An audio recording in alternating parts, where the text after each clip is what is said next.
Story 1: The Unsettling Roommate. Sarah had recently moved to a new city for work and was struggling to find a suitable place to live. Her budget was tight, so when she came across an ad on Craigslist for a cheap room in a house that seemed perfect, she was eager to check it out. The listing promised a spacious room, a quiet neighborhood, and most importantly, an affordable rent. The ad was posted by a woman named Karen, who claimed to be the landlord. Sarah arranged a meeting and went to see the house. It was an old, but well-kept, Victorian home in a quiet suburban area. Karen greeted her at the door with a warm smile and a firm handshake. She seemed friendly and welcoming, and Sarah felt a sense of relief. Karen showed her the room, which was indeed spacious and well-furnished. The house had a cozy, lived-in feel, and Sarah was excited about the prospect of moving in.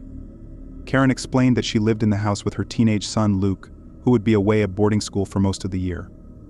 Sarah was fine with this arrangement and agreed to take the room. After a few weeks, Sarah settled into her new home. Everything seemed normal until she started noticing small, strange occurrences. Her belongings would be moved slightly out of place, and sometimes she would find doors unlocked that she was sure she had locked. Sarah tried to brush these off as her own forgetfulness or imagination. One night, Sarah came home from work late and found a note on her door. It read, "I hope you're enjoying the room. I've left some surprises for you in the attic." Karen, the note made Sarah uneasy, but she dismissed it as a prank. The next day, Sarah decided to investigate the attic. She had never been up there before. The attic was dimly lit and filled with old furniture and boxes covered in dust. As she explored, she came across a large, locked trunk. Her curiosity got the better of her, and she searched for a key, eventually finding it hidden behind a loose brick in the wall. When she unlocked the trunk, her heart raced. Inside were photographs, hundreds of them, of previous tenants, all taken without their knowledge. Some of the photos were of people sleeping in their rooms, others were taken in various private moments. Sarah's blood ran cold as she realized that Karen had been watching her and others for years. Frightened, Sarah decided to confront Karen. She waited until Karen and Luke returned from a weekend trip. When they arrived, Sarah showed Karen the photographs and demanded an explanation. Karen's demeanor changed instantly. Her friendly facade melted away, revealing a cold, calculating expression. "I knew you'd find them eventually," Karen said with a chilling calmness. "You're not the first to find out. People always get too curious." Karen revealed that she had a disturbing obsession with watching people and that the house had been a place for her to indulge in this twisted hobby. She had been tracking every tenant, keeping detailed records and photographs. Sarah's fear turned to anger. She demanded that Karen leave and never return. Karen agreed, but not without a final threat: "You'll regret this. People like me always find a way back." Sarah immediately packed her belongings and left the house. She reported the incident to the authorities, but by the time they arrived, Karen and Luke had vanished. The house was left abandoned, a chilling reminder of the horrors that had taken place within its walls. Story 2: The Disturbing Job Offer. David was a recent college graduate looking for his first job. He was struggling to find employment and was growing increasingly desperate. One day, he came across a Craigslist ad offering a lucrative position as a personal assistant for a local businessman. The job description was vague, but the pay was exceptionally high for an entry-level position. David reached out to the contact number provided and was surprised to get a call back almost immediately. The caller, a man named Mr. Gray, seemed professional and eager to meet David. He arranged an interview at his office, which was located in a remote part of town. When David arrived at the office, he was greeted by Mr. Gray, who was impeccably dressed and had an air of authority about him. The office itself was luxurious, with expensive furnishings and a high-tech security system. Mr. Gray explained that the job involved handling various administrative tasks and occasional errands. The pay was as advertised, and David, eager for work, accepted the offer on the spot. David's first few days on the job went smoothly. He ran errands, answered phones, and completed various tasks as instructed. However, things took a dark turn when Mr. Gray gave him a new task to deliver a package to a specific address. The address was located in a rundown part of town, far from David's usual route. Despite his reservations, David completed the delivery. When he returned, Mr. Gray seemed unusually pleased and gave him a substantial bonus for his efforts. Over the next few weeks, the tasks became increasingly strange. David was asked to deliver packages to bizarre locations and make untraceable transactions. Each time, Mr. Gray praised him for his efficiency and provided even more money. One night, David was asked to retrieve a package from a warehouse on the outskirts of town. The warehouse was dark and foreboding, and David's unease grew as he approached it. Inside, he found a single crate, which he brought back to Mr. Gray's office. When he opened the crate, he was horrified to find it filled with disturbing items, personal belongings, photographs, and identification cards of various people. It was clear that these items belonged to missing persons.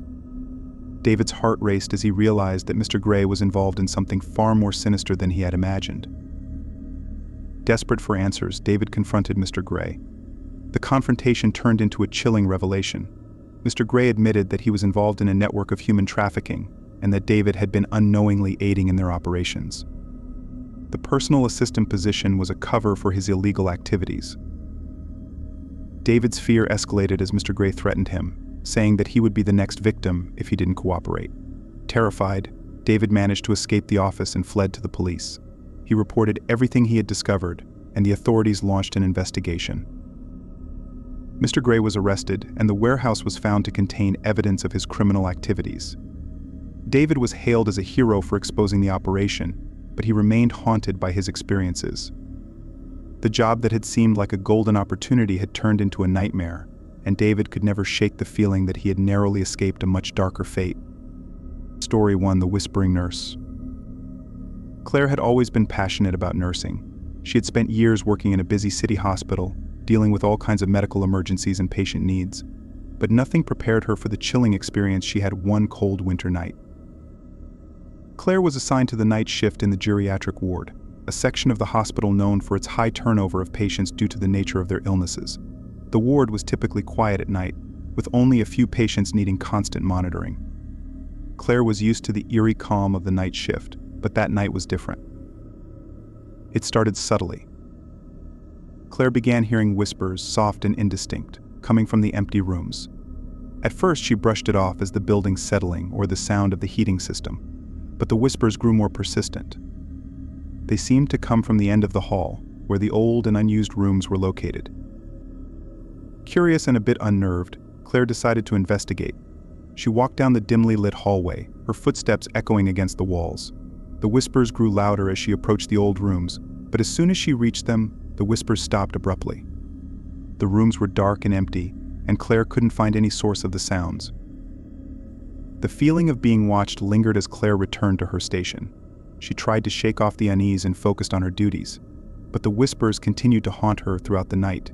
They seemed to follow her, growing louder whenever she was alone.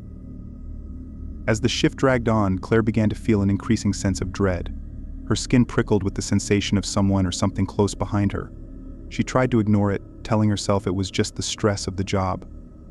But her anxiety grew with each passing hour. Around 3 a.m., one of the patients, Mrs. Thompson, an elderly woman with advanced dementia, started calling out. Claire went to check on her. Mrs. Thompson's eyes were wide with fear, and she was mumbling incoherently about someone coming for her. Claire tried to reassure her, but Mrs. Thompson's panic was palpable. "Who's coming for me?" Mrs. Thompson kept repeating. "I hear them whispering." Claire tried to calm her down and give her medication, but Mrs. Thompson's fear didn't subside. Claire was about to leave when she heard the whispers again, this time right next to her ear. She spun around, but the hallway was empty. Her heart raced as she turned back to Mrs. Thompson, who was now staring at a corner of the room with a terrified expression. The whispers grew louder, almost forming words. Claire could make out the sound of her own name being called in a soft, eerie tone.